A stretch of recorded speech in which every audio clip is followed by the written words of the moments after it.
مولانا مودودی نے نظام کی تبدیلی کے لیے جمہوریت کے راستے کا انتخاب کیا، جبکہ شاید اصل طریقہ کار خلافت کا تھا۔ مولانا مودودی کا کارنامہ یہ ہے امت کو دوبارہ خلافت راشدہ سے جوڑ دیا۔ مولانا مودودی کی فکر کے اثرات کس سطح پہ دیکھے آپ نے؟ پوچھتے ہیں وہ کہ غالب کون ہے، کوئی بتلائے کہ ہم بتلائیں کیا۔ کس طرح انہوں نے ایک انفرادی زندگی سے لے کے اجتماعی سسٹم میں تبدیلی کے اثرات انہوں نے قائم کیے۔ تقویٰ اگر نہ ہو تو اس کے نتیجے میں یزیدیت پیدا ہوتی۔ خلافت کا جو لفظ ہے بڑا رومانٹک لفظ ہے نا، بڑا اس میں رومانیت پائی جاتی ہے۔ مولانا کی ایک فکری آرا تھی اور کچھ ان کی فقہی آرا تھی۔ فکری آرا پہ بھی انہوں نے کبھی پابندی تو اس طریقے سے عائد نہیں کی۔ امت کے اجماع کو مضبوطی سے تھام لیجیے، تفردات سے بچیے۔ مولانا مودودی رحمۃ اللہ علیہ نے جو فکر دی اس کے اندر دونوں چیزیں ساتھ تھیں کہ دنیا کو بھی انسان کو ساتھ لے کے چلنا ہے، اس دین کو بھی اسی طریقے سے اہمیت دینی ہے۔ مغرب سرمایہ داران نظام اور ان کے دانشور، ان کی اسٹیبلشمنٹ مولانا مودودی کو اپنا حریف سمجھتے ہیں۔ مولانا کے خلاف لکھے گئے لٹریچر کو بھی پڑھا، اس کے باوجود مولانا مودودی کا ہی انتخاب کیوں کیا؟ مولانا مودودی مغرب کی آنکھوں میں آنکھیں ڈالتے، مخالفت نہیں کرتے بلکہ غیر مسلموں کو اسلام کی دعوت دیتے۔ مولانا کے ہی جو شاگرد مولانا یوسف القرضاوی صاحب ہیں، ان کی رائے بالکل الگ ہے۔ ان کے لٹریچر کی خوبی یہ ہے کہ جو آدمی ان کا لٹریچر پڑھتا ہے وہ دائی بنتا ہے، وہ مبلغ بنتا ہے۔ یہ امت اصل کو چھوڑ کر بعد والے اشخاص کی پیروی کر رہی ہے۔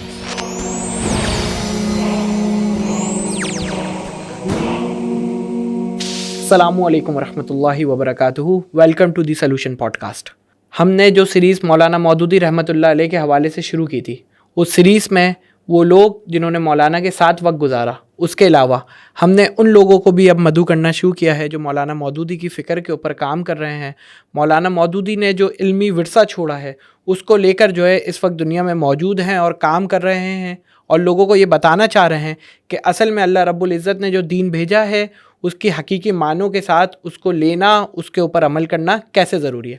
اسی قسم کی ایک شخصیت جو ظاہر ہے کسی تعارف کی محتاج نہیں ہے، اسلام آباد سے آج ہمارے پاس مہمان کے طور پہ موجود ہے۔ ہم اپنے آج کے اس پوڈ کاسٹ کے اندر خلیل الرحمان چشتی صاحب کو خوش آمدید کہتے ہیں۔ السلام علیکم ورحمۃ اللہ۔ وعلیکم السلام ورحمۃ اللہ وبرکاتہ۔ خیریت سے خلیل صاحب؟ جی بالکل۔ سب سے پہلے تو بہت شکریہ کہ آپ نے وقت دیا اور اتنی دور سے جو ہے آپ آئے اور ہمارے لیے جو ہے آپ نے وقت نکالا۔ چونکہ ہم نے یہ ایک سیریز کا آغاز کیا اور اس وقت ہمارے ذہن میں یہ خیال تھا کہ کیونکہ مولانا مودودی نے غیر معمولی کام کیا تھا، لیکن کتابوں کے اندر تو اس کام کو اس وقت موجود ہے، ڈیجیٹل دنیا کے اندر اس کی کمی محسوس ہو رہی تھی، اور ہم نے اس کام کا آغاز کیا اور پھر آپ سے بھی ہمارا رابطہ ہوا الحمدللہ۔ اس سے پہلے کہ ہم اپنی بات کا آغاز کریں اور آگے بڑھائیں، سب سے پہلے اور مختصراً ہم بھی یہ جاننا چاہیں گے اور ہماری آڈینس بھی کہ خلیل الرحمان چشتی صاحب ہیں کون، اور پروفیشنل بیک گراؤنڈ کیا ہے، ایجوکیشنل بیک گراؤنڈ کیا ہے، اور آج تک وہ کیا کرتے آئے ہیں۔ دیکھیے، وہ غالب نے کہا تھا پوچھتے ہیں وہ کہ غالب کون ہے، کوئی بتلائے کہ ہم بتلائیں کیا۔ تو جب آدمی خود اپنے بارے میں بات کرتا ہے تو میاں مٹھو ہی بن جاتا ہے، اور یہ کوئی اچھی بات نہیں ہے۔ اور اس میں اکثر یہ ہوتا ہے کہ شیطان حاوی ہو جاتا ہے، وہ اپنے آپ کو بڑی چیز سمجھتا ہے کہ میں نے یہ تیر مارا اور یہ کیا اور وہ کیا۔ بس مختصراً میں اتنا بتا دوں کہ میری پیدائش 1952 کی ہے، صحیح، اور ہندوستان میں ایک شہر ہے حیدرآباد دکن، اور وہاں سے میں نے زراعت میں ایک 4 سالہ کورس کیا زرعی یونیورسٹی سے، اور بچپن سے مجھے ادب سے بہت گہرا لگاؤ تھا۔ پھر میں امریکہ چلا گیا پڑھنے کے لیے، یونیورسٹی آف کیلیفورنیا ڈیوس سے میں نے ماسٹر کیا پلانٹ سائنس میں۔ پھر وہاں سے میں کینیڈا چلا گیا اور امیگریشن لے کر، اور اس وقت میری عمر کوئی 23 سال تھی، 1975 میں۔ اسی زمانے میں پہلی دفعہ میں نے تفہیم القرآن کا مطالعہ کیا، اور شادی نہیں ہوئی تھی، میرے پاس بہت سارا فاضل وقت تھا، ادبی ذوق میرا الحمدللہ تھا، تو مجھے تفہیم کے پڑھنے میں اور سمجھنے میں کوئی دشواری پیش نہیں آئی۔ بہرحال آپ یہ کہہ سکتے ہیں کہ میری جو کچھ بھی فکر ہے اس کی تعمیر میں سب سے پہلا حصہ تفہیم القرآن ہی کا تھا۔ اور اس کے بعد پھر شاید یہ واقعہ بیان کرنا ضروری ہے، اس سے کچھ چیزوں کو سمجھنے میں مدد ملے گی کہ تفہیم کے پڑھنے کا اثر یہ ہوا کہ 6 جلدیں میں چاٹ چکا تھا۔ میں نے مسجد میں وہاں قرآن مجید کا درس دینا شروع کر دیا، حالانکہ مجھے عربی نہیں آتی تھی۔ وہاں ایک صاحب تبلیغی جماعت کے تھے علی گڑھ کے، تو ان سے ہماری بڑی یاری تھی، تو وہ کہنے لگے چشتی میاں تم گمراہ ہو جاؤ گے، یہ نہ پڑھا کرو۔ تو ہمارے ایک دوست پاکستانی تھے، شاہیوال کے رہنے والے، وہ پاکستان جا رہے تھے، تو میں نے ان کو $700 دیے۔ صحیح۔ اس زمانے میں $700 بہت بڑی رقم تھی۔ یہ بات کر رہا ہوں 1976 کی، آج سے کوئی 50 سال پہلے کی۔ اور ان سے کہا کہ سرفیس میل سے، سمندری ڈاک سے آپ یہ کتابیں بھیج دیں۔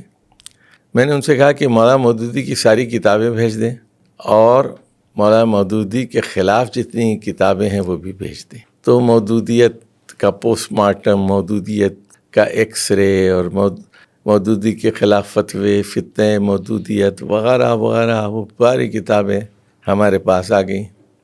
خود مولانا کی کتابیں میں نے پڑھنی شروع کر دیں۔ اچھا، وہاں مسجد میں ماحول کچھ ایسا تھا کہ وہاں شافعی بھی تھے، حنفی بھی تھے، برصغیر ہند و پاک کے، لیبیا وغیرہ کے کچھ مالکی تھے، ہاتھ چھوڑ کے نماز پڑھتے تھے، کچھ مصری تھے شافعی اخوان کے، کچھ فلسطینی تھے، ترکی کے کچھ لوگ تھے، سعودی عرب کے بھی 1-2-4 ہمارے دوست بن گئے۔ تو اب میرے ذہن میں جو چیز ہلچل پیدا کر رہی تھی وہ یہ کہ یہ فقہی اختلافات کیا ہیں۔ اس زمانے میں 2 کتابوں نے بڑی رہنمائی کی میری۔ ایک تو شاہ ولی اللہ صاحب کی ایک کتاب الانصاف، صحیح، الانصاف فی بیانی سبب الاختلاف، کہ یہ اختلاف کیا ہے، یہ حنفی شافعی مالکی، یہ اماموں کا چکر کیا ہے۔ صحیح، دوسرے مولانا مودودی کے رسائل و مسائل۔ بالکل، تو میں وہ رسائل و مسائل کو بار بار پڑھتا تھا اور چیزوں کو سمجھنے کی کوشش کرتا تھا۔ بہرحال تقدیر مجھے پھر شرق اوسط لے آئی۔ بالکل، میں وہاں کوئی 14 سال رہا، کویت میں، بحرین میں اور سعودی عرب میں۔ زیادہ عرصہ سعودی عرب میں گزرا، کوئی 3-4 سال کویت میں، 1 سال بحرین میں۔ تو وہاں بھی میری جستجو یہی رہی کہ میں عربی زبان سیکھ لوں، قرآنی علوم سیکھ لوں، احادیث کے علوم سیکھ لوں، اور روزگار بھی چلتا رہے۔ تو وہاں پھر چونکہ میں کینیڈا سے گیا تھا اور میرے پاس امریکی ڈگری بھی تھی، تو میری بڑی اچھی پوزیشن تھی، میری صحیح، مینجمنٹ پوزیشن۔ تو بہت مصروفیت ہوتی تھی، اس کے باوجود میں مطالعے کے لیے اور تعلیم کے لیے اور تعلم کے لیے اور دروس قرآن کے لیے کچھ وقت نکال لیتا تھا۔ بیوی بچے بھی تھے ساتھ میں۔ تو اس کے بعد جب میں پاکستان آیا تو پھر ایک مرحلہ ایسا آیا کہ میں نے کہا کہ اب میں تنظیمی کام نہیں کروں گا، تصنیفی اور دعوتی کام ہی کروں گا۔ صحیح، تو پھر اللہ تعالیٰ نے کچھ کتابیں مجھ سے لکھوا دیں، جن میں 20-25 کتابیں شائع ہو چکی ہیں۔ ایک تو قواعد زبان قرآن ہے، 2 جلدوں میں، 800-900 صفحات کی، عربی زبان سیکھنے کے لیے۔ یہ ڈاکٹر اسرار مرحوم کے بقول یہ ایک انسائکلوپیڈیا ہے جس میں بہت ساری مثالیں ہیں۔ اصول حدیث پر ایک کتاب میری بڑی مقبول ہے، بہت چھپتی ہے، حدیث کی اہمیت اور ضرورت۔ نظم قرآن پر ہماری کتاب ہے قرآنی صورتوں کا نظم جلی، انگریزی میں بھی یہ ہے کتاب macro structure of Quranic source. اس کے علاوہ بہت ساری کتابیں، تزکیہ نفس ہے اور ہلاکت اقوام ہے اور لیڈرشپ ہے، روح نماز ہے، انفاق فی سبیل اللہ ہے، توبہ و استغفار ہے۔ بالکل، ابھی حال میں 2 کتابیں نئی ہماری آئی ہیں۔ ایک کا نام ہے تنظیم امت، اور یہ جماعت کے امیدواران، کارکنان اور ارکان کے لیے خاص طور پر لکھی گئی ہے۔ اس کے 5 ابواب ہیں۔ سب سے پہلا جماعت کیا چیز ہے، صحیح، اور اس میں دوسری چیز یہ کہ بیعت کیا ہے، تیسری چیز امیر، چوتھی چیز سمع و طاعت کا نظام، اور 5ویں چیز ہے شرائعیت کا نظام۔ تو اس میں کوشش ہم نے یہ کی ہے کہ کوئی بات بھی بلا سند نہ ہو، اور اصل حوالوں تک ہم پہنچے ہیں، سیکنڈری حوالے نہیں ہیں اس میں کوئی بھی۔ صحیح ہے، اس کتاب سے کتاب سے نقل کر کے کہ بخاری سے اور مسلم سے اور ترمذی سے اور جہاں بھی ہے، اور تخریج بھی مکمل ہے، اور حدیث کا درجہ بھی بتا دیا گیا ہے کہ یہ صحیح ہے، اور ضعیف اور موضوع احادیث سے ہم بچتے ہیں، جھوٹی حدیثوں سے بچتے ہیں۔ اور بھی چھوٹی موٹی بہت ساری کتابیں ہیں، شفاعت پر، نماز پر۔ خلیل صاحب، یہ آپ نے تعارف تو پیش کیا، ایک تعارف اس میں آپ نے بیچ میں بہت مختصراً دیا، وہ بھی تھوڑی تفصیل سے دیتے ہیں تو بہت اچھی بات ہے۔ وہ ہے آپ کا پروفیشنل کیریئر۔ ظاہر ہے آپ نے کہا کہ مڈل ایسٹ میں آپ کام کرتے رہے، تو کس فیلڈ میں کام کیا، کیا کام کیا، تاکہ یہ چیز اس اعتبار سے بھی بہت زیادہ اہمیت کے حامل ہے کہ ظاہر مولانا مودودی رحمۃ اللہ علیہ نے جو فکر دی اس کے اندر دونوں چیزیں ساتھ تھیں، کہ دنیا کو بھی انسان کو ساتھ لے کے چلنا ہے، اس پہ گرپ رکھنی ہے، اور انسان کو دین کو بھی اسی طریقے سے اہمیت دینی ہے۔ تو اگر آپ پروفیشنل کیریئر کے بارے میں بتائیں۔ دیکھیے، میں بتایا نا کہ میرا پس منظر تو ہے پلانٹ سائنس کا، لیکن پھر کینیڈا میں مجھے جو ملازمت ملی، وہاں کی جو سب سے بڑی نرسری تھی، میں اس کا مینیجر بن گیا۔ بالکل۔ جب مڈل ایسٹ میں آیا تو میں ہارٹیکلچرسٹ بن گیا، یعنی پودے کس طرح اگائے جائیں، پھل کے پودے، پھولوں کے پودے، اور باغات کو کس طرح سجایا جائے، اور ان کی آبپاشی کا انتظام کیسے ہو، اریگیشن، فٹ بال فیلڈس ہیں اس کے لیے فوارے کس طرح لگائے جائیں، ڈرپ اریگیشن کیسے ہو، اور کانٹریکٹنگ کی ٹھیکے لے کر کام کرنا۔ بالکل۔ تو اور یہ چکی کی مشقت کے ساتھ دین کا کام بھی ہوتا رہا۔ الحمدللہ، یہ بہت اچھی بات ہے۔ اب چونکہ آپ نے خود بتایا کہ تفہیم القرآن وہ پہلی جو ہے آپ کے لیے سبب بنا جس نے آپ کی فکر کے اوپر جو ہے وہ کام کرنا شروع کیا، اور اس کے بعد آپ نے مولانا مودودی کے تحریر کو بھی پڑھا، ان کی فکر کو بھی پڑھا، اور مولانا کے خلاف لکھے گئے لٹریچر کو بھی پڑھا۔ اس کے باوجود مولانا مودودی کا ہی انتخاب کیوں کیا آپ نے آگے لے کے چلنے کے لیے؟ دیکھیے، اس زمانے میں پڑھنے کی بیماری تو بچپن سے تھی، اور کتابوں کا شوق تھا۔ تو جب میں کینیڈا پہنچا تو میرے پاس وقت بہت تھا۔ 5 دن ہم کام کرتے تھے، 2 دن چھٹی ہوتی تھی، اور شام میں 5:30 بجے کے بعد فرصت ہی فرصت، رات کے 10 بجے تک۔ پھر صبح 8 بجے ڈیوٹی ہوتی، ہم 7 بجے گھر سے نکلتے، 5 بجے گھر آ جاتے۔ تو فارغ البالی تھی، پیسے کی کمی نہیں تھی، کتاب ہم خرید سکتے تھے، کما رہے تھے، بیوی بچے بھی نہیں تھے، تو پڑھنے کے لیے وہ بڑا سازگار وقت تھا۔ اچھا، اب میرا ایک ذہن بچپن سے متجسس واقع ہوا ہے، صحیح، تو کیوریاسٹی مجھے ہوتی تھی کہ یہ نئی چیز ہے تو یہ ہے کیا بلا۔ جیسے میں نے کہا نا، یہ تقلید کیا چیز ہے، یہ امام شافعی کہاں سے آ گئے، مالک کہاں سے آ گئے، دین یہ ہے، قرآن یہ ہے، حدیث یہ ہے۔ تو بہت سارے جوابات میں نے بتایا آپ کو، شاہ ولی اللہ صاحب کی کتابوں میں اور مولانا مودودی کی کتابوں میں یہ جوابات مل گئے۔ اسی طرح یہ خواہش ہوتی تھی کہ اہل تشیع میں اور اہل سنت والجماعت میں کیا فرق۔ اسی طرح یہ جاننے کی خواہش ہوتی تھی کہ تصوف کیا بلا ہے، اور اسی طرح یہ دیوبندی کیا ہوتے ہیں، بریلوی کیا ہوتے ہیں، اہل حدیث کون ہیں۔ تو یہ بالکل، تو اس کے لیے پھر ہم نے بہت پڑھنا شروع کیا، اور چونکہ مسجد کا ماحول ایسا تھا، ساری دنیا کے احباب تھے وہاں، تو یعنی کوئی ایسی پابندی نہیں تھی کہ کسی کے ڈر سے ہم کسی ایک کے روب میں آ جائیں، یا کسی مسجد کا دباؤ ہو، یا کسی امام کا دباؤ ہے۔ سوچنے اور سمجھنے کے کھلے مواقع موجود تھے۔ تو رسائل و مسائل نے ہمارے ذہن کو کھول دیا، اور اس کے برخلاف جب ہم مخالفین کی کتابیں پڑھتے تھے تو ان سے بھی بہت کچھ سیکھنے کو ملتا۔ اور ایسا نہیں ہوتا، ذرا ایک بات یہاں میں وضاحت کر دوں کہ جب کسی کو پڑھتے ہیں تو بلیک اینڈ وائٹ کہ یہ 100% یہ صحیح ہے اور یہ 100% غلط ہے، یہ ایمان ہے، یہ کفر ہے، ایسا معاملہ نہیں ہوتا، ممکن بھی نہیں ہے۔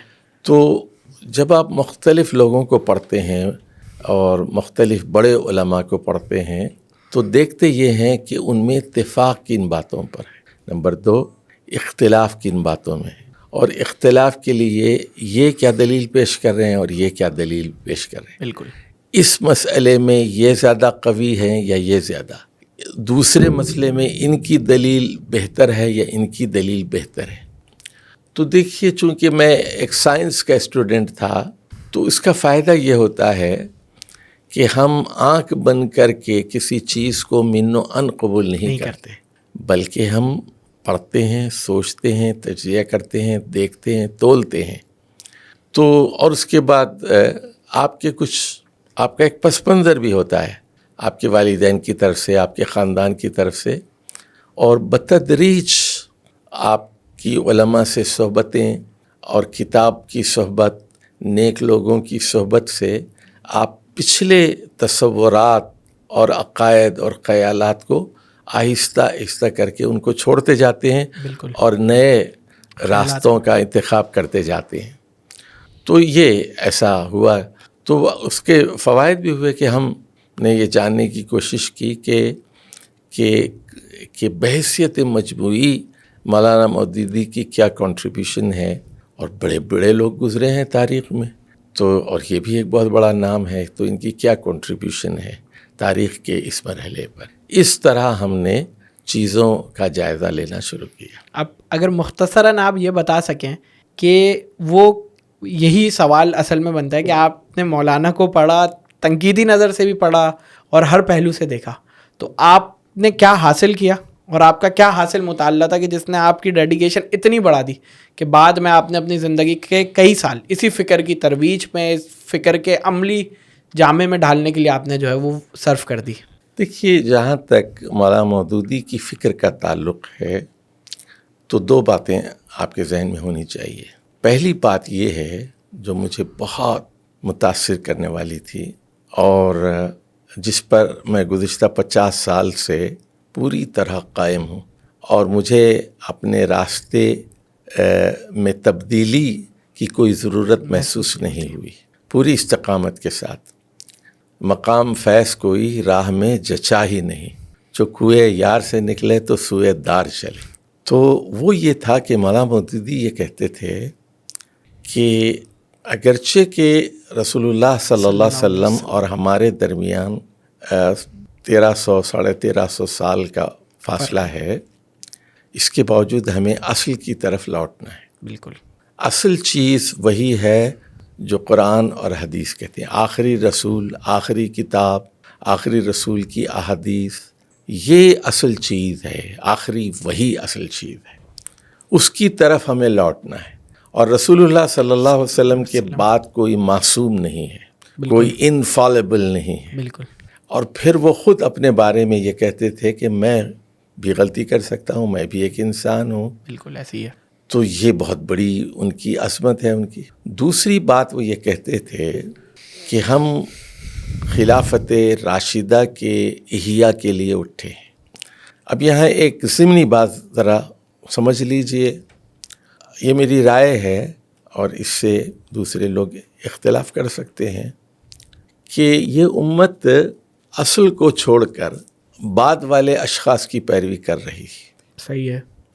تو کوئی اشعری ہو گیا، کوئی ماتوریدی ہو گیا، کوئی حنفی ہو گیا، کوئی شافعی ہوگا، اور اسی طرح اپنے بزرگوں کی پیروی. کوئی اب مدرسہ جس نے قائم کر لیا وہ اپنے نام کے آگے قاسمی نام رکھ لیا، اس نے میں قاسم نانوی کا جو ہے طرفدار ہوں.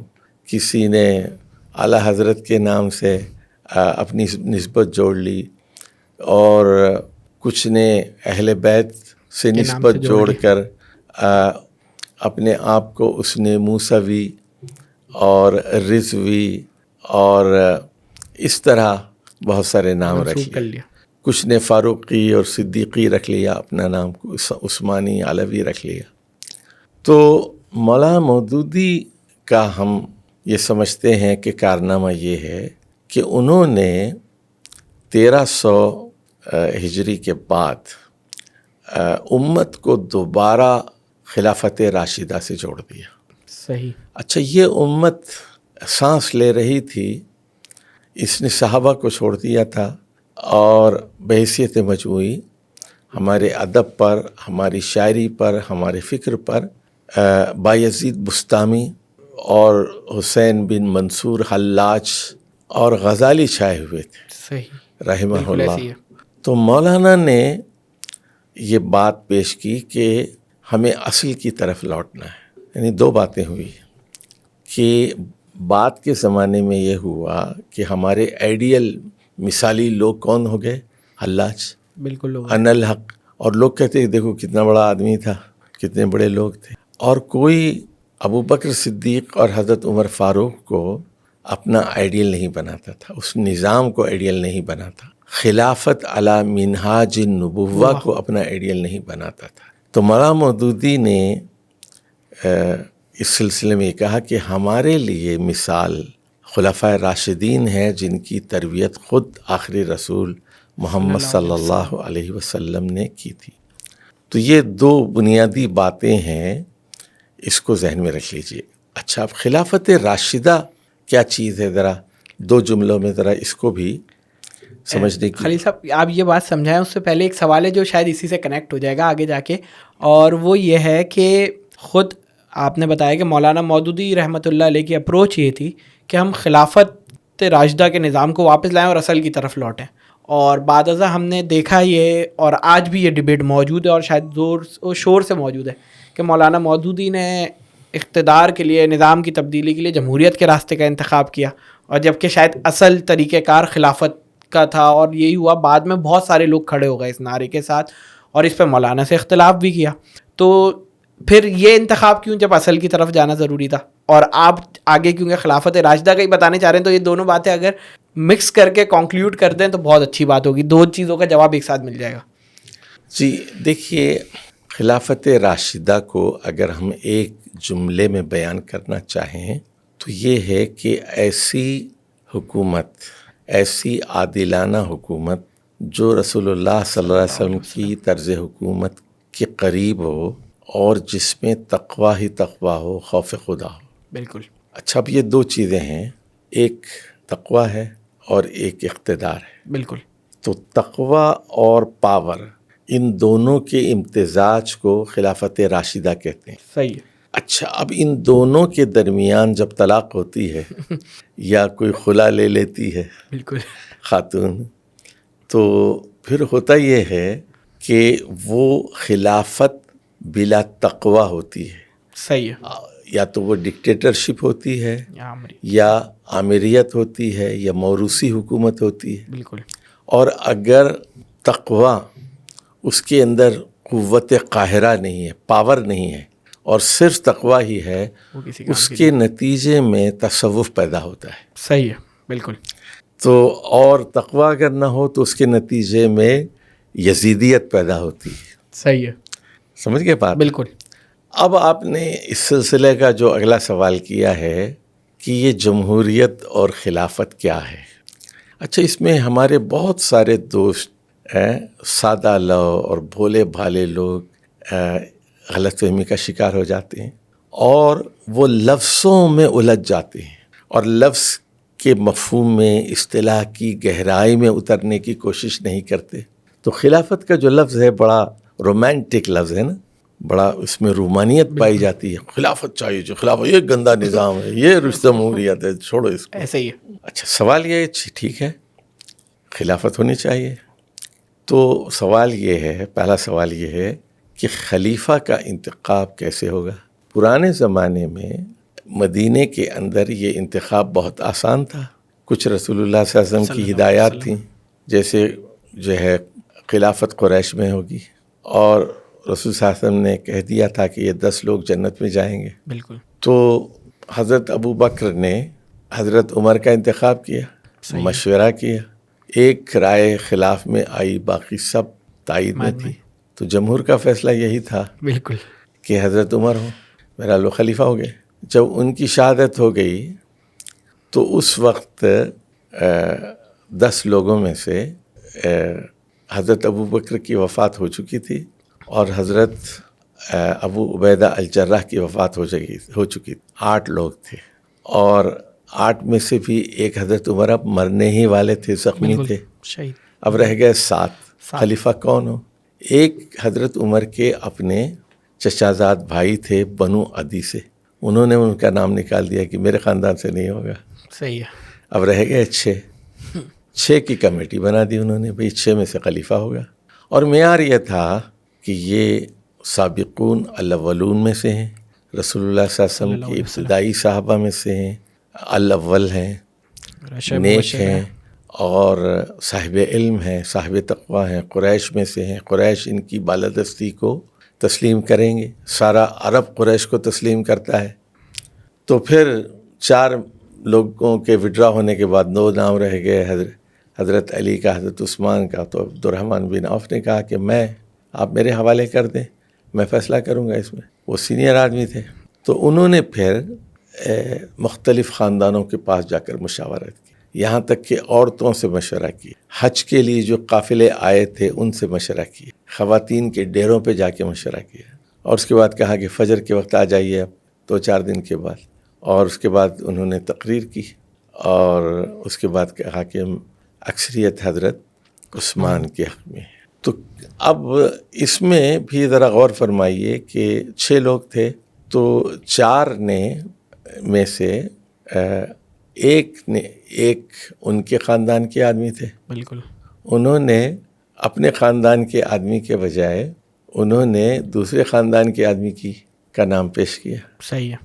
اور دوسرے کا بھی یہی معاملہ تھا، انہوں نے کسی اور کا نام پیش کیا. تو بے نفسی تھی، تعصب نہیں تھا، خاندانی عصبیت نہیں تھی. یہ کہا جاتا ہے کہ مدینے کی آبادی 50,000 تھی، مکے کی بھی 50,000 تھی اس وقت. تو 50,000 میں اگر 25,000 مرد تھے فرض کیجیے، یا 20,000 تھے بچے تھے، تو ان کی رائے لینا اور کسی کے ہاتھ پر بیعت کر لینا بہت آسان تھا. بالکل. اب آپ یہ بتائیے، آج 2025، آج 26 دسمبر ہے، تو 2 ارب کے قریب مسلمان ہیں، تو خلیفہ کا انتخاب کیسے ہوگا؟ پہلے تو یہ طے کر لیجیے. صحیح ہے. اچھا، دوسری چیز یہ، تو ایک ہمارے بڑے عالم گزرے ہیں ابو بکر باقلانی، تو ان کی وفات غالباً 406 ہجری میں ہوئی ہے، 406 میں، 4تھی صدی کے عالم ہیں. انہوں نے ایک اصطلاح ایجاد کی، ارباب حل و عقد. حل کہتے ہیں کھولنے کو، صحیح ہے، اور عقد کہتے ہیں باندھنے کو. فارسی میں کہتے ہیں ارباب بست و کشاد، بست و کشاد. صحیح ہے. تو وہ خلیفہ کا انتخاب ارباب حل و عقد کریں گے. صحیح ہے. اور پھر عوام سے پبلک بیعت لی جائے گی. صحیح ہے. تو اب ایک اصطلاح گئی، لیکن یہ بہت بات کی اصطلاح ہے، یہ قرآن حدیث کی اصطلاح نہیں ہے یہ. اچھا، اب یہ ارباب و حل، وہ کہتے ہیں کہ جس طرح یہ حضرت عمر نے کمیٹی بنائی تھی 6 لوگوں کی، تو یہ ارباب حل و عقد تھے. صحیح ہے. یا بدری صحابہ تھے، بالکل سینئر ترین لوگ تھے، یا انصار کے بڑے لوگ تھے، اس پر اتفاق رائے ہو گیا. اب بتائیے آج کل شورا کا انتخاب کیا ہوگا؟ کس بنیاد پہ ہوگا؟ کس بنیاد پر ہوگا؟ صحیح. اچھا، شورائیت کو بھی سمجھنے کی ضرورت ہے. اچھا، ہوتا یہ ہے کہ جیسے جیسے دنیا آگے بڑھتی ہے تو تمدن تبدیل ہوتا ہے، بدلتا جاتا ہے. بالکل. مٹی کے مکانات نہیں ہیں، اب شہری زندگی ہے. پہلے گلیاں چھوٹی ہوتی تھیں، موٹر سائیکل نہیں ہوتے تھے، بسیں نہیں ہوتی تھیں، تو اونٹ گلیوں میں ہوتے تھے، گھوڑے ہوتے تھے، جانور ہوتے تھے، گدھے ہوتے تھے. بڑی ٹرینیں نہیں ہوتی تھیں، ہوائی جہاز، ایئرپورٹس نہیں ہوتے تھے، اونچے اونچے مکانات نہیں ہوتے تھے. زندگی بہت سادہ تھی، ٹھیک ہے نا. تو اب مدنیت کے تقاضے مختلف ہوتے ہیں. اچھا، پیشے تو اس وقت بھی موجود تھے، لیکن اب پیشے اور زیادہ نکھر کے سامنے آ گئے ہیں. اب جو ہم کام کر رہے ہیں یہ کام بھی اس زمانے میں موجود نہیں تھا، اب ہے. حکیم ہوتے تھے، علاج کرنے والے ہوتے تھے. تو تمدن کے ساتھ ساتھ یہ چیزیں بھی بدلتی جاتی ہیں. اچھا، ایک درمیانی جملہ مجھے کہنے دیجئے کہ دین تو ہر چیز کا احاطہ کرتا ہے، بالکل، لیکن دین کے 2 دائرے ایسے ہیں جس میں اجتہاد حرام ہے. ٹھیک ہے. ایک دائرہ ہے عقائد کا. صحیح ہے. عقیدہ وہی ہونا چاہیے جو قرآن میں ہے یا اللہ کے رسول محمد صلی اللہ علیہ وسلم نے دیا ہے. بالکل. اپنی طرف سے ہم کسی عقیدے کی اختراع نہیں کر سکتے. بالکل، یہ بات معلوم ہونا چاہیے. دوسری چیز یہ ہے کہ عبادات میں کوئی اجتہاد نہیں ہو سکتا. ٹھیک ہے, جو ہیں ویسی ہوں گی, وہی من و ان وہی نماز ہوگی, وہی سجدہ ہوگا, وہی رکوع, وہی فجر کی 2 رکعتیں. اگر رسول اللہ صلی اللہ علیہ وسلم نے یہ انگلی اٹھائی ہے تو یہ اٹھے گی, یہ نہیں اٹھا سکتی, اب یہ نہیں اٹھا سکتی. بالکل. اگر یہ ہاتھ اوپر رکھا گیا ہے, یہی ہاتھ اوپر ہوگا, یہ نہیں کر سکتے آپ. تو ادھر پہلے سلام پھیرنا ہے, پھر ادھر سلام. تو عبادات میں, مراسم بندگی میں, ریچولز میں عبادات کی, اسی طرح حج ہے یا روزوں ہیں, تو اس میں کوئی اجتہاد نہیں ہو سکتا. ٹھیک. البتہ میتھڈالوجی میں ہو سکتا ہے, مائکروفون آپ نماز میں استعمال کر سکتے ہیں, کرسی استعمال کر سکتے ہیں, کچھ نئی سہولیات آ گئیں, اے سی استعمال کر سکتے ہیں, پنکھے استعمال کر سکتے ہیں, ہیٹرز لگا سکتے ہیں. پہلے اونٹوں پہ حج ہو سکتا تھا, تو اب بسوں میں کرتے ہیں, ہوائی جہاز میں کرتے ہیں, ٹرین چلائی جا سکتی ہے, وغیرہ وغیرہ. اب سیاست کا جہاں تک تعلق ہے, اس میں اجتہاد کا دائرہ بہت وسیع ہے. یہاں یہ مطالبہ نہیں کیا جا سکتا کہ من و ان اس کی پیروی کی جائے, یہاں پر صرف روح کی پیروی کی جائے گی. بالکل. باڈی مختلف ہو سکتی ہے. معاملات میں بھی یہی ہے. یہ ضروری نہیں ہے کہ دینار و درہم میں تجارت کریں, سونے کے سکوں میں, چاندی کے سکوں میں تجارت کریں, تو مسقا وہی کرنسی ہو, وہی پیمانے ہو, ایسا ضروری نہیں ہے. تو اسکیلز بدل گئی ہیں, گرامس آ گئے ہیں, ملی گرامس آ گئے ہیں, اور بہت سارے پیمانے ہیں چیزوں کو تولنے کے لیے. لیکن روح اس کی تجارت کی کیا ہونی چاہیے؟ حلال چیزیں ہوں, ڈنڈی نہ ماری جائے, دھوکہ نہ دیا جائے, وغیرہ وغیرہ. وہ اصول دائمی ہوتے ہیں, اصول نہیں تبدیل ہوں گے, اصول نہیں بدلتے. تو 2 باتیں ہو گئی. عبادات کے دائرے میں اصول اور فروع دونوں میں من و ان قرآن و سنت کی پیروی کی جائے گی. لیکن عبادات سے ہٹ کر معاملات, سیاسیات, تجارت, معاشرت اور بہت ساری چیزوں میں ہم روح کو دیکھیں گے, من و ان الفاظ کی پیروی نہیں کی جائے گی. لازمی نہیں ہے. نہیں. بالکل. جیسے مثال کے طور پر رسول اللہ صلی اللہ علیہ وسلم کے زمانے میں نکاح رجسٹر نہیں ہوتا تھا, نکاح نامہ نہیں ہوتا تھا. اب نکاح نامہ ضروری ہے. شناختی کارڈ نہیں ہوا کرتے تھے, اب ضروری ہے. تو اس پر آپ قیاس کر لیجئے. طلاق نامہ نہیں ہوتا تھا, ڈیورس سرٹیفکیٹ نہیں ہوتا تھا, نادرا کا وجود نہیں تھا. صحیح. تو تمدن کی تبدیلی سے, حالات کی تبدیلی سے ان احکام میں تبدیلی ہوتی ہے. تو سیاست کے شعبے میں بھی یہ دیکھنا پڑے گا کہ ریاست کس طرح مستحکم ہو سکتی ہے, ریاست کے ادارے باہم کیسے متحد رہ سکتے ہیں, امت مسلمہ کو کیسے استحکام حاصل ہو سکتا ہے. تو اس میں وہ روح تلاش کی جائے گی جو رسول اللہ صلی اللہ علیہ وسلم نے دی, جو آپ کے تربیت یافتہ خلفائے راشدین نے اختیار کی. بالکل. باقی چیزوں میں اجتہاد کیا جائے گا. تو یہاں اجتہاد کا دروازہ وسیع ہے, کھلا ہوا ہے. اچھا خلیل صاحب, آپ نے مولانا کی تفہیم القرآن کا بھی ظاہر ہے یہاں ذکر کیا, اور ہم یہ دیکھتے ہیں کہ دنیا بھر کے اندر مولانا مودودی رحمۃ اللہ علیہ نے جو ترجمہ کیا ہے قرآن کا, اس کے حوالے سے بھی جو ہے وہ بہت زیادہ اس کی پذیرائی ہے, لوگ اس کو سمجھنے میں آسانی ہوتی ہے, اور بہت سارے لوگوں کی زندگی کو جو ہے وہ تبدیل کرنے کا سبب بنے. مولانا کا ترجمہ آپ نے بھی پڑھا, تو آپ کی اس کے بارے میں کیا رائے ہے؟ آپ کی زندگی کو تبدیل کرنے میں اس نے کتنا کردار ادا کیا؟ دیکھیے, میں نے جب پہلی دفعہ تفہیم القرآن کا مطالعہ کیا تو نہ مجھے عربی زبان آتی تھی, نہ میں ترجمہ کرنے کی صلاحیت رکھتا تھا, اور نہ میں اس کی خوبیوں کا اندازہ لگا سکتا تھا. جس چیز نے سب سے پہلے مجھے متاثر کیا وہ اس کا اشاریہ تھا, انڈیکس تھا.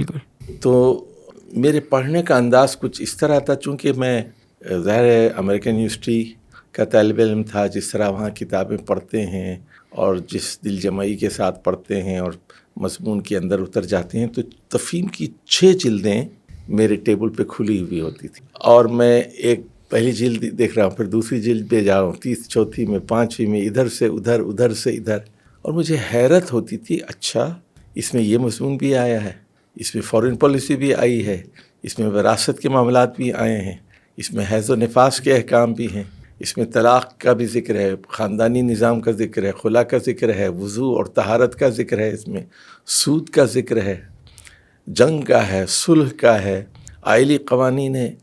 تو مجھے پہلے تو مضامین دیکھ کر ہمیں حیرت ہوتی تھی کہ ہم تو یہ سمجھ رہے تھے کہ کچھ احکام وغیرہ کی کچھ کتاب ہوگی، کچھ آخرت کی بات ہوگی. تو اشاریے سے پہلے تو مجھے قرآن کے متنوع مضامین کا اندازہ ہوا. تو یہ چیز میرے لیے بہت ہی اپیلنگ تھی، اور جس کی وجہ سے مجھے پھر میرے پاس اور تفسیریں بھی آ گئی تھیں. بالکل. ابن کثیر میں نے لے لی، معارف قرآن میں نے لے لی، آزاد کی ترجمہ القرآن میں نے لے لی، مولانا اشرف علی صاحب تھانوی کی بیان القرآن لے لی.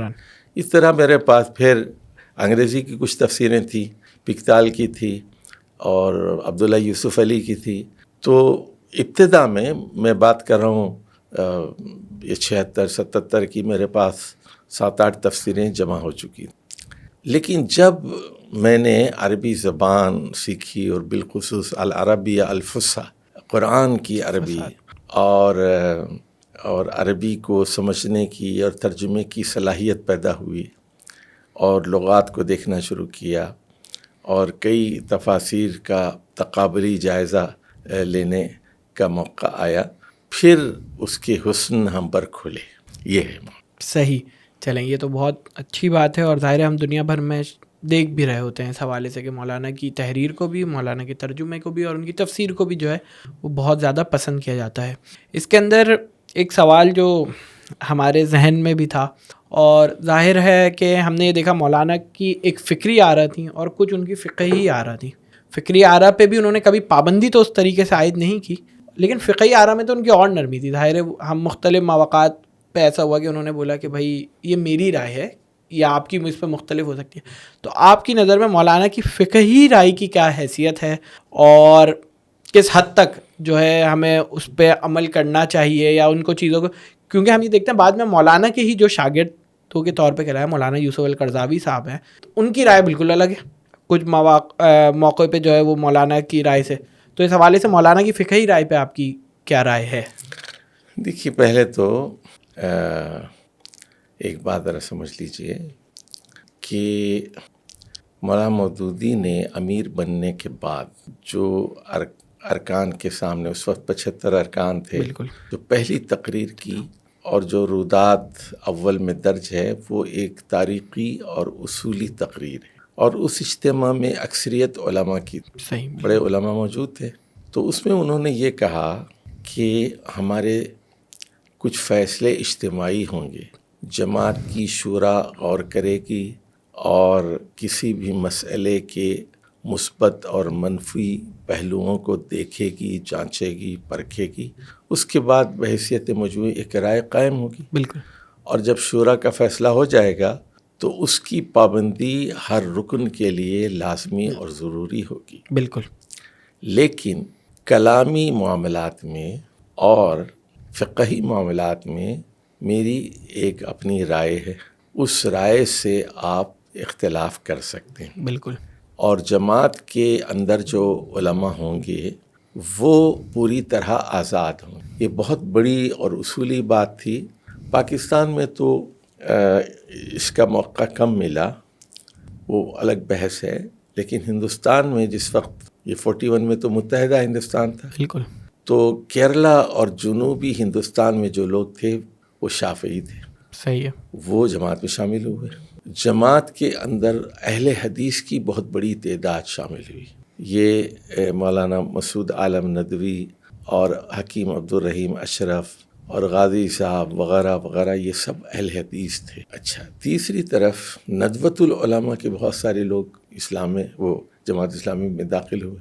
ہندوستان کے پہلے امیر مولانا عبداللہ اصلاحی بھی وہ ندوی تھے، مسعود عالم ندوی تھے، مولانا ابوالحسن علی ندوی تھے، اور بھی ندویوں کی ایک بہت بڑی تعداد جماعت اسلامی میں شامل ہوئی. دیوبند سے بھی بہت سارے لوگ آئے، مظاہر العلوم سہارنپور سے بھی بہت سارے لوگ آئے.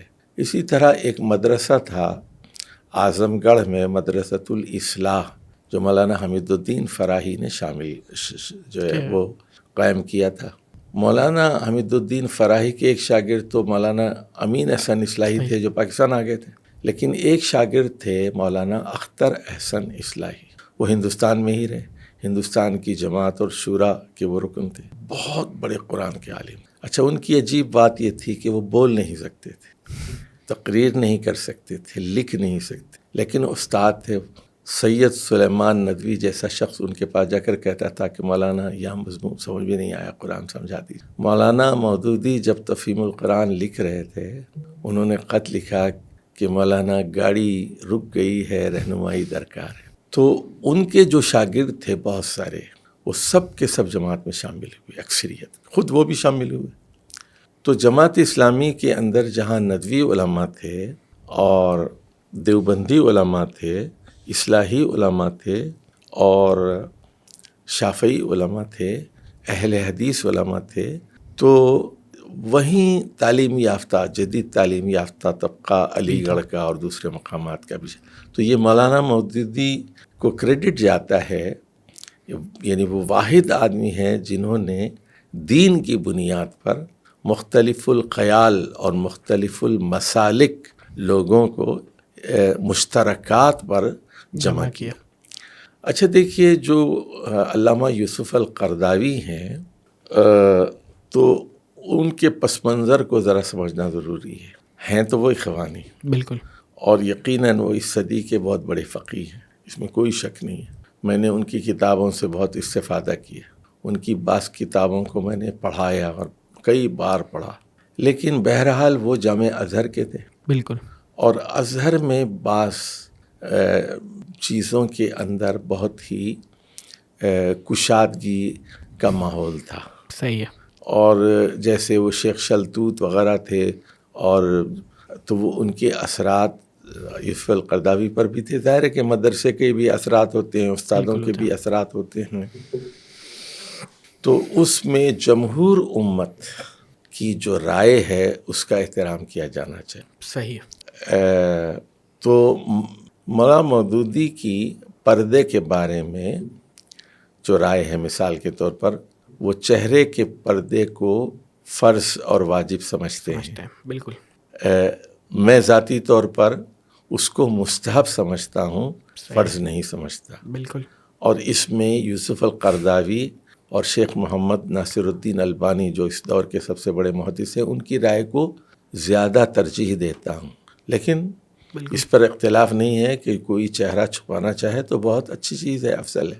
جہاں تک موسیقی اور آلات موسیقی اور معازف کا تعلق ہے، اس میں مجھے مولانا مودودی کی رائے سے پورا اتفاق، اور میں یوسف القرداوی کی رائے کو صحیح نہیں سمجھتا۔ شیخ ناصر الدین البانی نے یوسف القرداوی کی کتاب کی تخریج کی ہے، اسلام میں حلال و حرام کے بارے میں، اور بہت سارے پہلوؤں پر گرفت کی ہے، اور میں سمجھتا ہوں کہ شیخ ناصر الدین البانی کی گرفت صحیح ہے اور اچھی ہے۔ تو دیکھنا پڑے گا کہ بحیثیت مجموعی دلائل کہاں ہیں۔ صحیح ہے۔ تو ذرا یعنی یہ نہیں ہے کہ آنکھ بند کر کے کسی کہہ دیں کہ ہم تو مولانا مودودی کے ساتھ ہیں، بالکل، یا ہم تو یوسف القرداوی آسمان سے اترے ہیں جو وہ کہہ دیں مستند ہے میرا فرمایا ہوا، ایسا نہیں ہوتا۔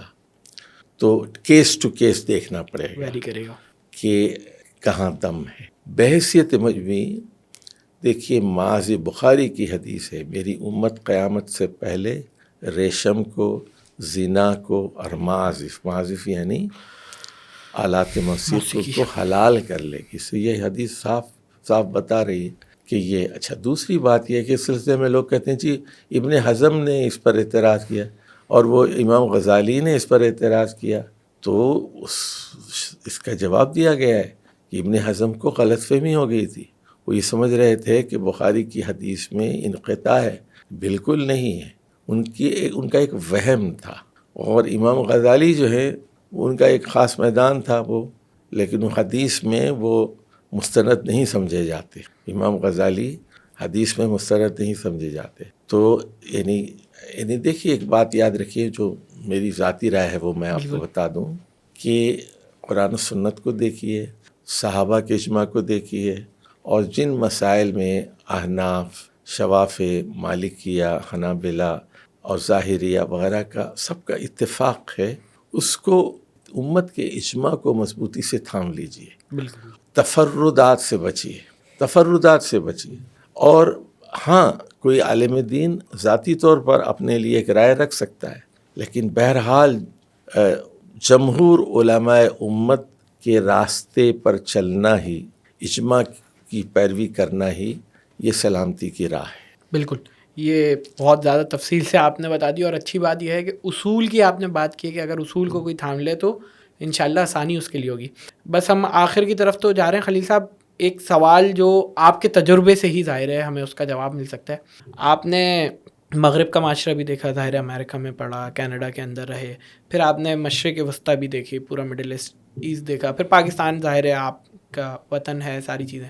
مولانا مودودی کی فکر کے اثرات کس سطح پہ دیکھے آپ نے، اور کس طرح انہوں نے ایک انفرادی زندگی سے لے کے اجتماعی سسٹم میں تبدیلی کے اثرات انہوں نے قائم کیے ہیں؟ یہ آپ اپنے تجربے سے ہی بتا سکتے ہیں، اور یہ تجربہ ظاہر ہے دیکھنے والوں کے لیے بہت مفید ہوگا. دیکھیے، اللہ تعالیٰ وقفے سے بڑے لوگ پیدا کرتا ہے. جیسے قرآن مجید میں ہے، ان اللہ یحیی الارض بعد موتها قد بینا لکم الآیات لعلکم تعقلون. بلا شبہ اللہ تعالیٰ زمین کے مردہ ہو جانے کے بعد اس کو زندہ کرتا ہے، اور ہم نے اپنے دلائل کو کھول کھول کر واضح کر دیا ہے. امید ہے، توقع ہے کہ آپ لوگ عقل سے کام لیں گے. تو جب ایک نبی کی تعلیمات مسخ ہو جاتی ہیں یا اس میں تبدیلی کر دی جاتی ہے، کتاب میں تحریف ہو جاتی ہے، اللہ دوسرے نبی کو بھیجتا ہے، تیسرے کو بھیجتا ہے، اور محمد صلی اللہ علیہ وسلم پر یہ سلسلہ بند ہو گیا. تو اب مجددین، مصلحین، مفسرین، محدثین، فقہا، یہ لوگ پیدا ہوتے ہیں. اچھا، ان کا ایک پس منظر ہوتا ہے ہر آدمی کو سمجھنے کے لیے، ان کا زمانہ. تو یہ امت کے جو بڑے بڑے نام آپ کو ملتے ہیں، یہ حضرت عمر بن عبدالعزیز ہیں، یہ امام شافعی ہیں، یہ امام احمد بن حنبل ہیں، ابو الحسن الاشعری ہیں، ابو منصور ماتوریدی ہیں، ابن حبان ہیں، اور اسی طرح ابن حزم اندلسی ہیں، 456 ہجری میں وفات ہوئی. امام غزالی ہیں، 505 ہجری میں وفات ہوئی. اور صلاح الدین ایوبی ہیں، فاتح بیت المقدس. فخر الدین رازی ہیں، 606 میں ان کی وفات ہوئی ہے. اسی طرح امام نووی ہیں، 676 ہجری میں وفات ہوئی. اسی طرح ابن دقیق العید ہیں، 703 میں غالباً ان کا انتقال ہوا. امام ابن تیمیہ ہیں، 728 میں ان کی وفات ہوئی. امام ابن القیم ہیں، 751 میں ان کی وفات ہوئی ہے. امام ابن حجر عسقلانی ہیں، 952 میں ان کی وفات ہوئی ہے. امام جلال الدین سیوطی ہیں، تو 911 میں ان کی وفات ہوئی ہے. مجدد الفسانی ہیں، 1034 ہجری میں ان کی وفات ہوئی. اسی طرح اور امیر صنعانی ہیں، مجدد یمن ہیں، اور حضرت شاہ ولی اللہ صاحب محدث دہلوی ہیں، اور شیخ محمد بن عبد الوہاب نجدی ہیں. دونوں ایک ہی سال پیدا ہوئے ہیں، شاہ ولی اللہ صاحب اور شیخ عبد الوہاب نجدی. اور اس کے بعد پھر یمن کے بہت بڑے مجتہد اور بہت بڑے عالم قاضی محمد علی الشوکانی ہیں، اور پھر جو ہے مولانا مودودی رحمہ اللہ. تو ہر بڑے عالم کا ایک کام ہوتا ہے. یہ بڑے مجددین ہیں، مصلحین ہیں. کسی نے علمی کام کیا، کسی نے سیاسی کام کیا، کسی نے فکری کام کیا، کسی نے اسلامی حکومت کے لیے بنیاد رکھی، کسی نے بالفعل جہاد میں حصہ لیا، کسی نے باطل فرقوں کا مقابلہ کیا، کسی نے دین الہی کا مقابلہ کیا، کسی نے ایران کی منطق کا مقابلہ کیا، امت کو بچایا، کسی نے ہندو تہذیب سے بچایا، کسی نے عیسائیت سے بچایا، کسی نے تقلید کے خلاف جنگ کی، کسی نے تصوف کے خلاف جنگ کی، کسی نے عقل پرستی اور اعتزال کے خلاف محاذ قائم کیا. لیکن ان کا ایک زمانہ ہوتا ہے. بالکل. مولانا مودودی کا جو زمانہ ہے وہ 20ویں صدی ہجری ہے، وہ 14ویں صدی کے وہ مجدد ہیں۔ اب اس زمانے کو تھوڑا سمجھیے آپ۔ 1903 میں وہ پیدا ہوئے اور 1999 میں 1989 میں ان کی وفات ہوئی ہے، اور 1399 ہجری میں وفات ہوئی ہے، یعنی 14ویں صدی کے بالکل آخر میں۔ اچھا، مولانا مودودی نے استعمار کا زمانہ دیکھا۔ اب یہ زمانہ کیا تھا؟ مسلمانوں کی شکست ہو رہی تھی ہر طرف، انگریز قبضہ کر رہے تھے دنیا کے اوپر، یمن پہ قبضہ ہو گیا ان کا، صومالیہ پہ ہو گیا، مصر پہ ہو گیا، ہندوستان پہ قبضہ کر لیا 1857 میں انہوں نے۔ اچھا، پھر ادھر جاپان جو ہے وہ پر تول رہا ہے دنیا میں آگے بڑھنے کے لیے، اور پھر فرانس نے تونس پہ قبضہ کر لیا، افریقہ میں جا رہا ہے وہ۔ تو مسلمان ملکوں کے وسائل پر قبضہ کرنے کے لیے مغرب کی 6 ریاستیں فعال اور متحرک ہیں۔ برطانیہ ہے، فرانس ہے، پورچگیز ہیں، اسپینش ہیں، اٹالینز ہیں اور ڈچ ہیں، یہ ویسٹرن یورپ۔ صحیح۔ اور جرمنی پھر وہ بھی سر اٹھا رہا ہے، ٹیکنالوجی ان کے پاس ہے، ہتھیار بنانے انہوں نے شروع کر دیے ہیں، فزکس میں ان کا کام ہے، کیمسٹری میں ہے، بایو کیمسٹری میں ہے، طب میں ہے، مائکروسکوپ ایجاد کر لیا انہوں نے، ایکس رے ایجاد کر لیا، پیریوڈک ٹیبل دریافت کیا انہوں نے، انرجی کو کیسے ٹرانسفر کرنا ہے۔ تو مادی علوم میں ان کی ترقی برق رفتاری کے ساتھ ہے، اور نہ رکنے والی نہ تھمنے والی ایک ترقی ہے۔ پھر انہوں نے ٹرین ایجاد کر لی، اسٹیم انجن ایجاد کر لیا، پھر ہوائی جہاز ایجاد کیا، پھر راکٹ کیا، پھر ایٹم بم بنا لیا۔ تو یہ جو 20ویں صدی ہے جس میں مولانا پیدا ہوئے، تو پہلی چیز جو انہوں نے دیکھی 1914 سے 1919 تک پہلی جنگ عظیم ہوئی۔ صحیح۔ اور وہ اس وقت بہت کچھ پڑھ رہے تھے۔ اچھا دیکھیے، وہ عبقری شخصیتیں ہیں، وہ استادوں کے پاس جا کر عربی فارسی بھی پڑھ رہے ہیں، اور مولانا شریف اللہ خان سواتی سے بھی پڑھ رہے ہیں، وہ اشفاق الرحمن کاندھلوی سے ترمذی اور موطا امام مالک کی سندیں بھی لے رہے ہیں۔ تو دوسری طرف وہ انگریزی پر مہارت حاصل کر رہے ہیں۔ 21 سال کی عمر ہے، 1924 میں انہوں نے پہلی کتاب لکھی الجہاد فی الاسلام۔ آپ اس کتاب کو پڑھیے، آپ کو اندازہ ہوگا کہ 21 سال کا نوجوان نہ صرف قرآن و سنت کے حوالے دے رہا ہے، اس میں وہ بائبل کو چاٹ چکا ہے، عیسائیوں کی جنگوں کا ذکر کرتا ہے، وہ مہابھارت اور رامائن کا ذکر کرتا ہے، ویدوں کا ذکر کرتا ہے، وہ یہودی اصول جنگ، عیسائی اصول جنگ، ہندوؤں کی جنگیں۔ تو جنگ کے اسلامی اصول کیا ہے اور جنگ کا فلسفہ کیا ہے، جنگیں کیوں لڑی جاتی ہیں، اور اسلام میں جہاد کا کیا فلسفہ ہے۔ تو ایک بہت ہی زرخیز ذہن ہے، اور وہ اچھا مغرب کے عروج کے اسباب کا وہ جائزہ لے رہا ہے، اور مسلمانوں کے زوال کی وجوہات تلاش کر رہا ہے۔ سمجھ گئے نا؟ اس کے بعد دوسری جنگ عظیم ہوئی 1939 سے 1945 تک۔ اسی زمانے میں جماعت اسلامی قائم ہوئی 41 میں، بالکل۔ اور دوسری جنگ عظیم کے اختتام کے 2 سال بعد پھر پاکستان بنا، اور 45 ہی میں ایٹم بم کا تجربہ کیا گیا، جاپان کو تباہ کیا گیا۔ اچھا، اب وہ یہ دیکھ رہے تھے، وہ کہاں پیدا ہوئے؟ ہندوستان میں۔ کس کی حکومت ہے؟ انگریزوں کی حکومت ہے۔ اور انہوں نے دیکھا کہ خلافت کا خاتمہ ہو گیا۔ اچھا، اس زمانے میں مولانا مودودی تاریخ کا بہت گہرائی سے مطالعہ کر رہے تھے۔ اس زمانے کی ان کی 2 کتابیں ہیں، ایک سلاجقہ اور ایک تاریخ دکن۔ وہ اچھا، دونوں میں آپ دیکھیے ایک بڑی اہم چیز ہے، اگر آپ نے ان کتابوں کا مطالعہ کیا ہے، اس میں وہ نقشے دیتے ہیں۔ بالکل۔ اور یہی بات تفہیم القرآن کی بھی خصوصیت ہے، وہ جغرافیہ دکھاتے ہیں، وہ جغرافیہ دکھاتے ہیں، قرآن کا جغرافیہ وہ پیش کرتے ہیں۔ یہ بھی ایک خصوصیت ہے مولانا مودودی کی تفسیر کی۔ ایک تو اشاریہ کی بات میں نے کی، اور دوسری اس کی۔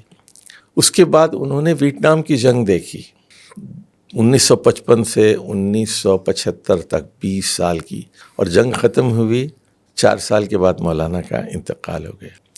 انہوں نے پھر اپنی زندگی میں ہی روس کے اندر USSR کو بنتے دیکھا، لینن اور اسٹالن کی وفات دیکھی، اپنے زمانے میں ہی چین کا انقلاب دیکھا، ماؤ زے تونگ کا، اور کولڈ وار بھی دیکھی انہوں نے، کوریا. تو حالات حاضرہ پر ان کی گہری نظر تھی، تاریخ پر ان کی گہری نظر تھی، اور اس میں پھر وہ مسلمانوں کو عروج کا ایک راستہ دکھاتے ہیں. تو یعنی ایک زوال کا زمانہ ہے نا. اب یہ مسلمانوں کو جو زوال ہے اس کے دو بنیادی اسباب ہیں، سمجھیے آپ. ایک تو یہ کہ مسلمانوں نے مادے کی طرف، ہتھیار کی طرف توجہ نہیں کی. وہاں تو روزانہ ایک نیا ہتھیار بن رہا ہے، B-52 بامبرز بن رہے ہیں، ٹینکس بن رہے ہیں. مسلمان تو اچھا ہندوستان میں رائفل لے کر کون آئے؟ انگریز آئے، اور 303 بھرمار ہوتی تھی، ایک گولی مار کے. اب دنیا بدل گئی ہے، اب تو مشین گنز ہیں اور کیا نہیں ہے. اب تو لیزر گائیڈڈ میزائلس ہیں، اب تو بالکل پریسائز حملے ہوتے ہیں. تو مسلمان بہت پیچھے رہ گئے. تو ہمارے سارے وسائل پر مغرب نے قبضہ کر لیا ہے. تو مولانا مودودی وہ مغرب کی ترقی کے راز کو سمجھتے تھے، اور علماء جو تھے اس وقت ان کی نظر اس پر نہیں تھی. یعنی شاہ ولی اللہ کے زمانے میں انگریز آ گئے تھے، ساؤتھ میں ٹیپو سلطان کو انگریزوں نے مار ڈالا تھا، اور سید احمد شہید اور شاہ اسماعیل شہید جو شاہ صاحب کے پوتے تھے، ان کی تحریک 30 سال کے بعد وہ بھی ناکام ہو چکی تھی. تو مولانا مودودی کے سامنے پوری دنیا کا جغرافیہ بھی تھا، ان کے حالات بھی تھے، اور وہ امت کو بیدار کرنا چاہتے تھے. اور مسلمانوں کے علماء بھی مغرب سے مرعوب تھے، مغربی لباس سے، مغربی تہذیب سے، مغربی فکر سے. اچھا وہ کہتے تھے سود کو نہیں مٹایا جا سکتا، اس زمانے میں پردہ ناممکن ہے، اس زمانے میں یہ ناممکن ہے، اس زمانے میں وہ ناممکن ہے. دیکھیے مولانا مودودی کا جو ایمان تھا ان کا، میں وہ تنقیحات کے مضامین پڑھتا ہوں نا، اس میں وہ یہ پہلی بات کہتے ہیں نا کہ قرآن اور حدیث میں جتنے احکام ہیں وہ قابل عمل ہیں، ڈویبل ہیں، وہ قابل نفاذ ہیں، قابل تنفیذ ہیں، ممکن ہے ایسا. اور وہ یہ کہتے ہیں کہ اللہ کسی ناممکن چیز کا حکم نہیں دیتا، انسان کو اتنا ہی حکم دیتا ہے جو انسان کی بساط میں ہے. لا یکلف اللہ نفسا الا وسعہا. تو اس نے کہا ہے کہ سود حرام ہے، اس کا مطلب کیا ہوا کہ سود سے آپ بچ سکتے ہیں. تو یہ اعتبار تھا ان کا.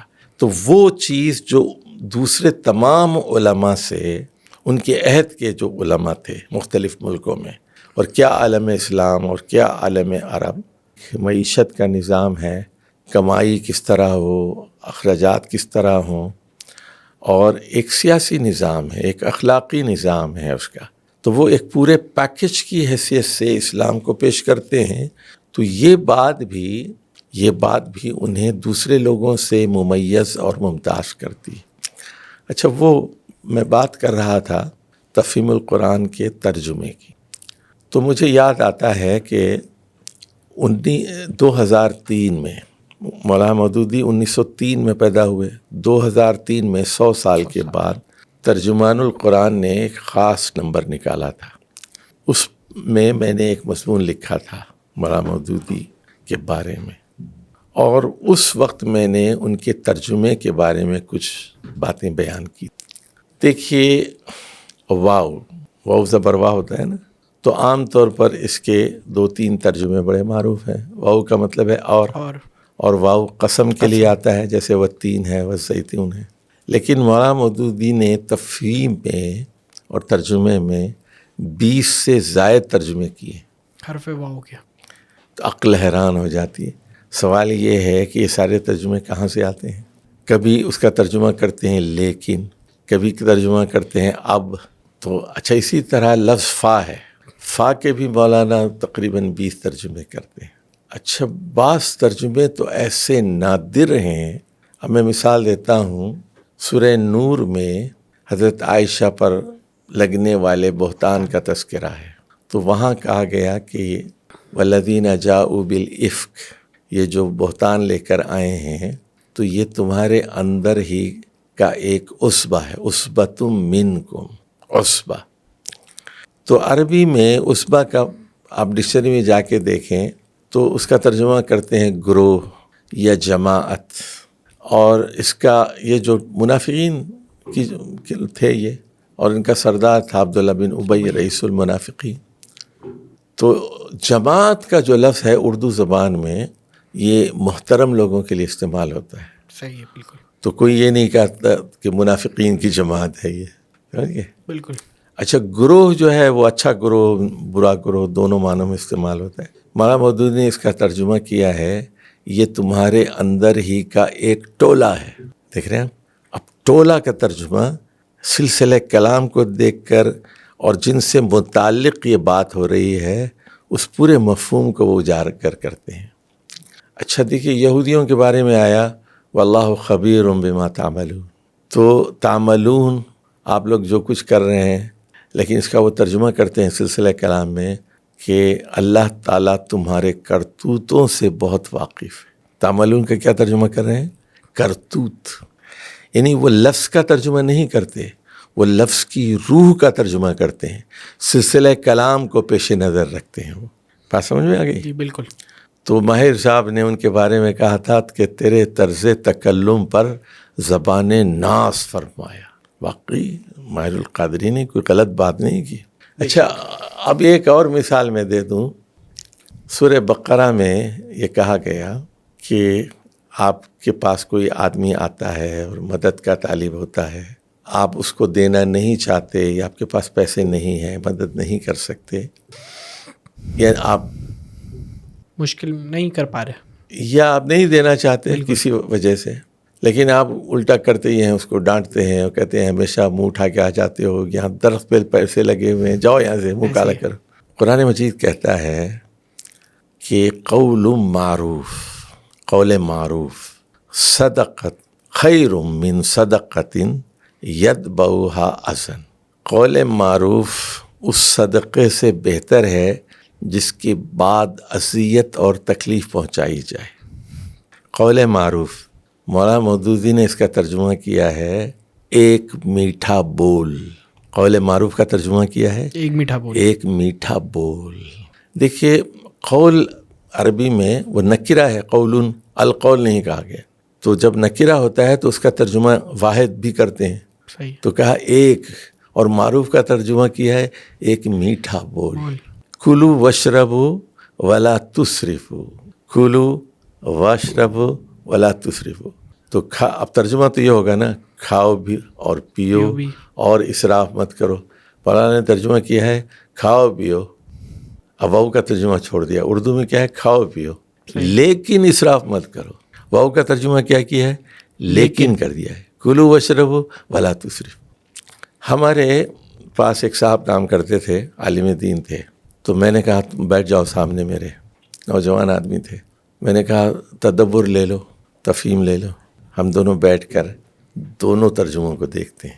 مولانا اصلاحی نے کیا لکھا ہے، مولانا مودودی نے کیا لکھا ہے، انہوں نے کیا ترجمہ کیا ہے، انہوں نے کیا کیا، انہوں نے کیوں کیا، یہ کیوں کیا، اور سلسلہ کلام سے کون سی چیز بہتر ہے، لغت کیا کہتی. جاؤ لغت نکالتے ہیں، بیٹھتے ہیں. تو اس طرح ہم نے کوئی 15 پاروں کا تقابلی جائزہ لیا. ہم نے 15 پاروں کا. تو یہی دیکھا کہ کہیں مولانا مودودی آگے بڑھ گئے ہیں، کہیں مولانا اصلاحی آگے بڑھے. بالکل. اور عربیت میں اکثر مولانا اصلاحی کا پڑھنا بھاری ہوتا تھا، اور اردو کی سلاست میں مولانا مودودی رحمۃ اللہ آگے ہوتے تھے. تو یہ ساری چیزیں خداداد ہوتی ہیں. جب ہم ابن حجر عسقلانی کی بات کرتے ہیں کہ وہ اپنی صدی کے بہت بڑے آدمی، یا ہم ابن تیمیہ کی بات کرتے ہیں یا ابن حزم اندلسی کی کرتے ہیں، تو یہ پولی میث تھے، یہ اپنی زمانے کے عبقری لوگ تھے. تو مولانا کے اندر بھی یہ صلاحیت بدرجہ اتم موجود تھی، استنباط کی، اخذ کرنے کی، اور مطالعہ ان کا متنوع تھا. بالکل. انگریزی کا اور انگریزوں کا، مغربی تہذیب کا. تو اب دیکھیے مغرب اور بالخصوص سرمایہ دار مغرب، سرمایہ داران نظام اور ان کے دانشور، اور بالخصوص ان کی اسٹیبلشمنٹ، وہ سب سے زیادہ مولانا مودودی کو اپنا حریف سمجھتے ہیں. بالکل ابھی بھی فکر کیونکہ وہ یہ کہتے ہیں کہ امت مسلمہ کو جگانے کے لیے اگر کوئی ہمارا حریف ہے تو وہ مولانا اور ان کا لٹریچر ہے. اسی لیے اس پہ پابندی عائد کی جاتی ہے. بالکل. اسی لیے سعودی عرب کو کہا جاتا ہے کہ ان کی کتابیں مت پڑھو. اسی طرح مختلف ملکوں پہ دباؤ ڈالا جاتا ہے کہ یہ نہیں کرنا، وہ نہیں کرنا، ان کو یہ اجازت نہیں دینا. اگر یہ الیکشن جیت بھی جائیں تو حکومت ان کے حوالے نہ کرنا. تو مغرب پوری طرح کوشش کرتا ہے کہ مسلمانوں میں پھوٹ ڈالے، اور یہ جو بیداری کی لہر ہے اس کو ختم کرنے کے لیے ان کے پاس 2-4 منصوبے ہوتے ہیں. نمبر 1، کھیلوں میں ان کو مشغول کرو، ڈراموں میں ان کو لگاؤ. امت کے نوجوانوں کو کرکٹ میچ بہت ہونی چاہیے. انڈیا پاکستان کے میچ کراؤ، بہت اچھا ہے، نوجوان اس میں لگے رہیں گے. اور وہ ان کی سارا دماغ کدھر جا رہا ہے کہ شاہد نے کتنے چھکے لگائے تھے، فلاں کے پیدا کب ہوا، اس کی پہلی شادی کس سے ہوئی، شعیب ملک نے کیا کیا، بچہ پیدا ہوا کہ نہیں ہوا، اس کا نام کیا ہے. تو روزانہ ٹیلی ویژن پہ یہ چیز دکھاتے ہیں بار بار. بالکل. تو اصل جو نصب العین ہے ان کا کھو جاتا ہے. دوسرے ڈرامے، گانے والے ہیں، ان کو بڑے بڑے ایوارڈ دیے جاتے ہیں. ان کو یہ وہ اسلم ہے اور یہ فلاں ہے، یہ وہ حدیقہ کیانی ہے، یہ فلاں گانے والی ہے، فلاں گانے والی ہے، اور سارے نوجوان کانسرٹس کراؤ ان کو. بالکل. اچھا، تیسری چیز، ایک تو یہ اسپورٹس ہو گئے، ہر آدھے گھنٹے کے بعد اسپورٹس ہونے چاہیے. ہر آدھے گھنٹے کے بعد بتاؤ کہ یہ فلم اسٹار مر گیا، یہ موسیقار مر گیا، گلوکار مر گیا، اس کی سالگرہ ہے، اس کی برسی ہے. سمجھے؟ اچھا، تیسری چیز، پروموٹ تصوف، صوفی میوزک، صوفی ڈانسز، صوفی مراقبہ، صوفی سلاسل. مشرف کے زمانے میں ایک صوفی چیئر قائم کی گئی تھی اور اس کا صدر بنایا گیا تھا چودھری شجاعت حسین. تو یہ ساری چیزیں ہوتی ہیں نا کہ ان لوگوں کو اس میں مشغول رکھا کرو. تو مولانا مودودی مغرب کی آنکھوں میں آنکھیں ڈالتے ہیں. اچھا، ایک اور بات بہت اہم ہے، جہاں مولانا مودودی مغرب کے ناقد ہیں وہیں مولانا مودودی مغرب کے ہمدرد ہیں. بالکل. انتہائی درد مندی سے وہ مغرب کو دعوت دیتے ہیں تو مسلمان ہو جاؤ. یعنی مولانا مودودی صرف مخالفت نہیں کرتے بلکہ غیر مسلموں کو اسلام کی دعوت دیتے ہیں، دائی بناتے ہیں. ان کے لٹریچر کی خوبی یہ ہے کہ جو آدمی ان کا لٹریچر پڑھتا ہے وہ دائی بنتا ہے، مبلغ بنتا ہے. اب ہمارے ہاں یہ ہو رہا ہے کہ لوگ پڑھ نہیں رہے ان کو پڑھ نہیں رہے. اور دوسری چیز یہ کہ مولانا کا جو لٹریچر ہے اس کے پس منظر کو نہیں جانتے. یعنی 1930 کی کتاب ہے، 1935 کی کتاب ہے، وہ کیا زمانہ تھا، وہ کیا حالات تھے جس میں وہ باتیں کہی گئی ہیں اور کس کے لیے کہی گئی ہیں. تو ایک تھوڑا سا گیپ بھی پیدا ہو گیا ہے. لیکن اس کی روح کو سمجھنا، اس کے دائمی پیغام کو سمجھنا اور ان کے استدلال کو سمجھنا، یہ ہمارے لیے ایک چیلنج ہے. بہت شکریہ خلیل صاحب، آپ نے وقت دیا اور ظاہر مولانا کی شخصیت پہ اتنی بات کی، مولانا کی فکر پہ بات کی. اور بے شک مولانا کی خدمات جو ہے وہ غیر معمولی ہیں، اس پہ کوئی کلام جو ہے وہ بنتا بھی نہیں ہے. آپ نے ہمیں وقت دیا، اس کے لیے بہت شکریہ. مولانا مودودی رحمۃ اللہ علیہ کی شخصیت، مولانا مودودی کی فکر اور مولانا مودودی کے اثرات، ان کے اوپر ہم مسلسل گفتگو کر رہے ہیں. لیکن علمی اعتبار سے، فکری اعتبار سے یہ پوڈ کاسٹ بہت زیادہ سیکھنے والی ہے، سکھانے والی ہے اور علم کے اندر اضافے والی ہے. ایسی ایک اور مزید جو ہے وہ دی سلوشن کی پوڈ کاسٹ کے ایپیسوڈ کے ساتھ حاضر ہوں گے. اس وقت تک کے لیے السلام علیکم ورحمۃ اللہ.